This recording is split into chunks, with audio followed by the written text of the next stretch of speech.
Alhamdulillah, pada kesempatan sore hari ini kita akan teruskan tentang kajian tafsir surat Yasin pada ayat kedua, di mana ayat kedua Allah telah berfirman wal Qur'anil Hakim.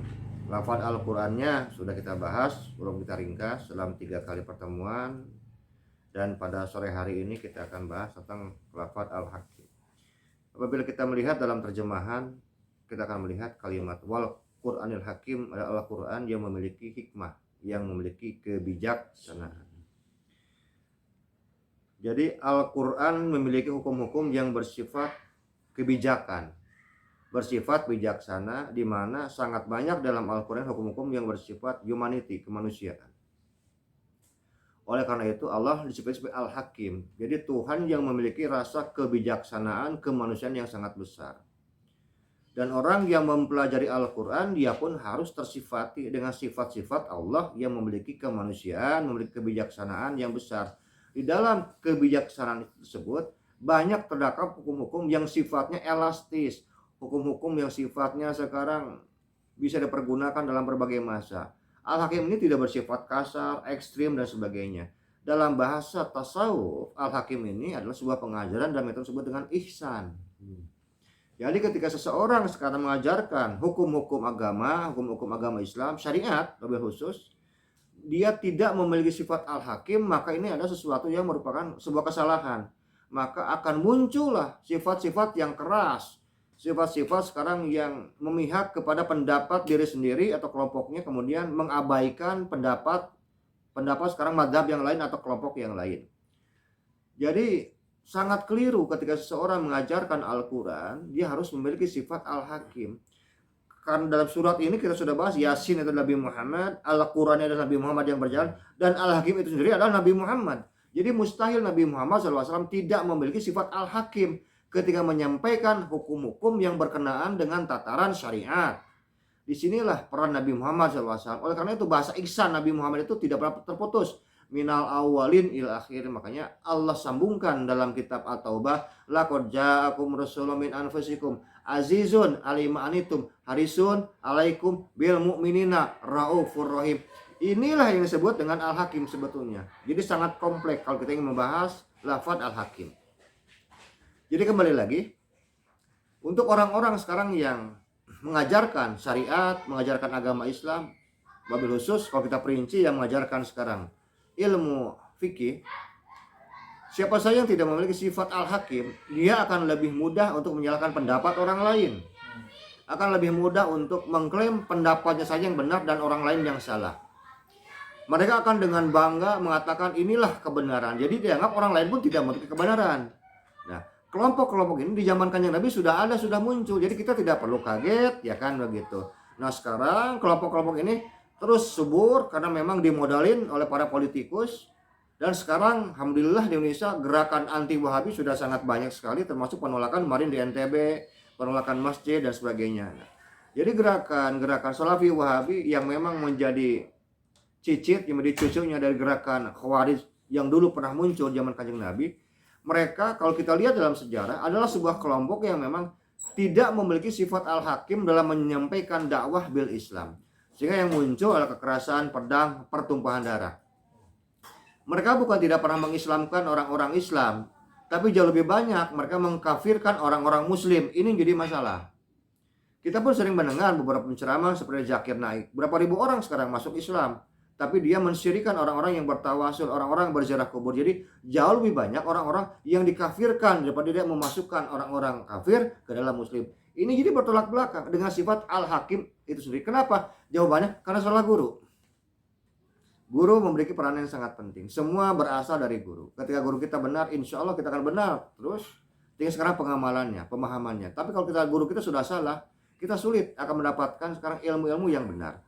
Islam itu harus senantiasa wal Qur'anil Hakim, harus ada sisi kebijaksanaan, ada sisi rukhsah, ada sisi kemudahan, ada sisi di sana elastisitas. Kan di sanalah yang disebut dengan salah satu sifat Islam itu Al-Hakim. Islam itu tidak ekstrim, dia tidak galak, dia tidak dengan mudah mencaci maki. Jadi ketika berbeda dalil kemudian dianggap bahwa yang bersaudara hanya orang-orang yang memakai dalilnya saja, dan orang-orang sekarang yang berbeda dalilnya dengan dia dianggap sebagai orang-orang yang bukan saudara, dianggap musuh, pelaku bid'ah, kafir, musyrik. Lah, inilah yang terjadi dalam dunia Islam, ya kan, dari awal Nabi Muhammad SAW sudah ada genetikanya, orang-orang Khawarij kemudian sekarang bermunculan. Dan ini juga perlu diantisipasi oleh para kiai-kiai kita, oleh masyarakat. Ini bukan hanya tanggung jawab pemerintah saja. Jadi kita bisa melihat, karena masyarakat sekarang wabil khusus di Kota Bandung, mereka sudah memiliki kemapanan dalam berpikir. Jadi untuk masyarakat Muslim Kota Bandung, siapa saja pengajian-pengajian yang gampang mengatakan bid'ah, kafir, musyrik, maulid sekarang bid'ah, ini mereka sudah memikirkan bahwa kelompok-kelompok pengajian ini pasti sedikitnya punya hubungan dengan kelompok-kelompok jaringan teroris di Indonesia. Nah, ini yang disebut dengan vonis dan sanksi masyarakat. Sedangkan fungsi dan sanksi masyarakat ini sangat keras dan sangat lama berlangsungnya. Jadi kalau di Bandung sekarang kita sudah gampang melihat, oh kalau bibit teroris, orang yang sekarang bilang yasinan bid'ah, ziarah kubur bid'ah, kafir musyrik, itu sudah hampir dipastikan mereka adalah termasuk dari sel-sel pengajian teroris.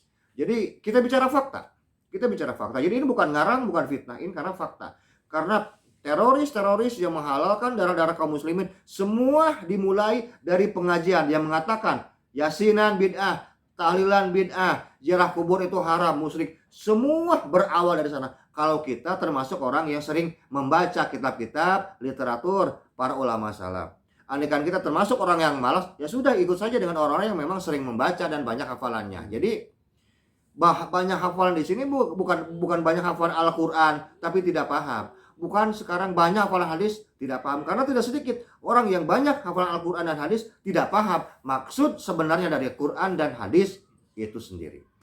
Jadi mudah-mudahan pada sore hari ini kita mendapat tambahan ilmu bahwa kita harus melihat sisi-sisi para penceramah mubalik, karena sudah sering saya terangkan mubalik ada dua, mubalik yang balik dan mubalik yang terbalik gitu. Jadi mubalik yang balik itu dia akan memiliki sifat al-hakim, akan senantiasa memberikan kemudahan, memberikan sekarang keringanan, memberikan rukhsah dalam beribadah, bukan sekarang mempersulit perkara-perkara yang sebetulnya memang menjadi sifat Al-Quran, sifat syariat itu adalah memberikan kemudahan. Di dalam setiap jamaah, di dalam setiap permasalahan, dalam setiap bab ilmu fikih senantiasa ada rukhsah.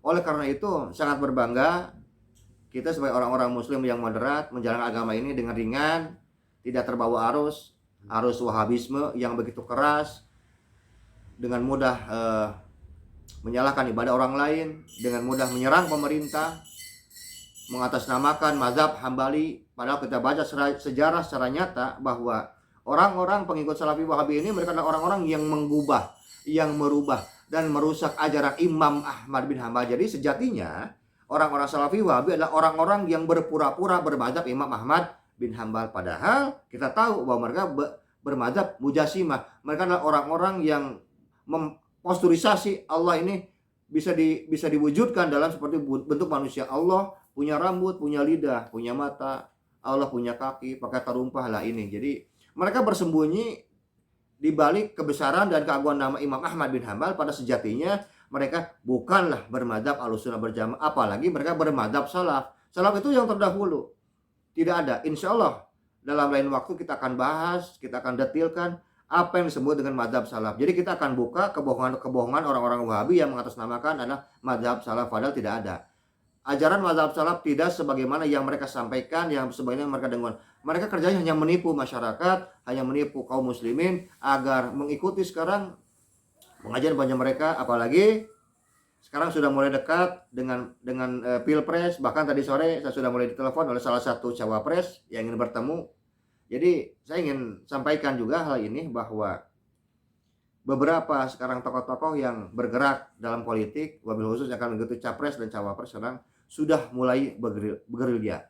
Mereka sudah mulai mencari dukungan dari para kiai, karena dalam sejarah Indonesia posisi kiai dan para jemaahnya untuk pemenangan Pilpres, Pilgub 70%. Jadi paling besar. Jadi kiai yang paling diincar karena mereka punya jamaah.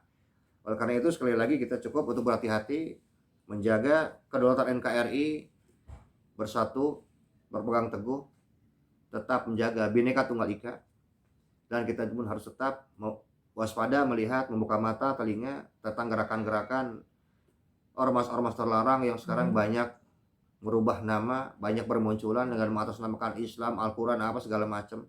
Padahal mereka sejatinya adalah penjahat-penjahat di dalam agama Islam itu sendiri. Mudah-mudahan bermanfaat. Wal muwaffiq ila thoriq. Wassalamualaikum warahmatullahi wabarakatuh. Waalaikumsalam.